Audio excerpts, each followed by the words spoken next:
Diploma certificate এটা হচ্ছে একটা 10 গ্রেডের, ওদের 10 গ্রেডের পদ, সাব অ্যাসিস্ট্যান্ট ইঞ্জিনিয়ার ওদের। তো সেখানে কি লেখা আছে, একটা দুইটা না, অনেকগুলো উদাহরণ আপনি দিতে পারবো। ডিপ্লোমা সিভিল এটার জন্য আবেদন করতে পারবেন। একটা কথা বোল্ডলি লেখা আছে, certificate having higher qualification in civil engineering may also apply. But higher degree থাকলে তুমি কেন করতে পারবা? ভারত পাকিস্তান আমরা একই ব্রিটিশ সিস্টেমে এবং তারা একইভাবে কাজ করে এবং সারা পৃথিবীতে অ্যাকাউন্ট আছে, শুধু বাংলাদেশে নয়। হায়ার ডিগ্রি তুমি পড়বা কি পড়বা না সেটা তোমার বিষয়, কিন্তু তুমি তো কাউকে বাধা দিতে পারো না। এই কারণে আমরা আদালতে গিয়েছি এবং আপনারা জানেন আদালত কিন্তু আমাদের পক্ষে রায় দিয়েছে। ডিএমটিসিএল বা মেট্রো রেলে 10ম গেট অলরেডি বিএসসি দের জন্য ওপেন করার জন্য আদালত রায় দিয়েছে। আদালতের রায়ের কপি বা কিছু লাগলে আমাদের সাথে যোগাযোগ করেন।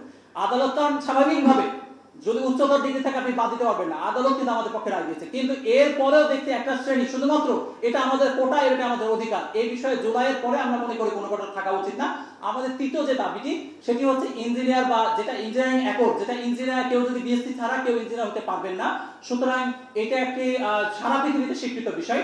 আপনি বলতে চাইবেন যে ওনারা তো ডিপ্লোমা, অনেকে ডিপ্লোমা ইঞ্জিনিয়ার লেখেন। মুশকিলটা কি হচ্ছে, আপনি দেখেন যে কারা কোন ট্যাগিংটা নিতে চাচ্ছে। ডিপ্লোমা ডক্টর, ডিপ্লোমা কৃষিবিদ, ডিপ্লোমা ইঞ্জিনিয়ার কেন হতে চান? কারণ উনি ডিপ্লোমার জন্য না, ডান দিকে যে শব্দটা আছে ওটা ব্যবহার করতে চান। সমাজে ডাক্তার, ইঞ্জিনিয়ার এই শব্দটা আছে, এই কারণে ডিপ্লোমা শব্দটা ব্যবহার করতে চান।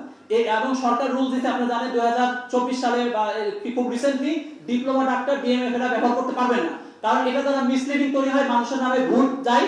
এবং ইঞ্জিনিয়ারিং শব্দটা লেখেন, ডক্টর যেমন হচ্ছে মানুষের একটা স্বার্থগত কাজ করেন, পেশাজীবীমূলক কাজ করেন, যার মাধ্যমে মানুষেরা মিসলিড হতে পারে, ভুল চিকিৎসা দিতে পারে। একইভাবে যিনি ইঞ্জিনিয়ার না এবং তার ড্রয়িং বা অন্যান্য যে বিষয়গুলোর অনুমোদন নেই, তিনি যদি নামের সামনে ইঞ্জিনিয়ার লেখেন, এখন বাংলাদেশের পরিস্থিতি এমন হয়ে গেছে যাদের নামের সামনে ইঞ্জিনিয়ার আছে বেশিরভাগ দেখবেন তারা কিন্তু ইঞ্জিনিয়ার না। কেউ যদি 10 বছর, 15 বছর, 20 বছর কোনো জায়গায় কাজ করেন, তিনি কিন্তু নামের সামনে ইঞ্জিনিয়ার লিখে দেন এবং মনে করেন তিনি ইঞ্জিনিয়ার চেয়ে ভালো। সুতরাং প্রকৌশল খাতে যদি আপনি কাজ করতে চান তাহলে অবশ্যই কিন্তু এই সমস্ত বিষয় আপনাকে মেনে চলতে হবে, এই রুলসগুলো মেনে চলতে হবে। আমরা আর কিছু বলি না, আমরা হচ্ছে রুলসগুলো মেনে চলতে, আদালতের নির্দেশগুলো মেনে চলতে, ওভারঅল বিষয়গুলো মেনে চলতে। সবাইকে ধন্যবাদ, আমি আমার অংশ শেষ করছি।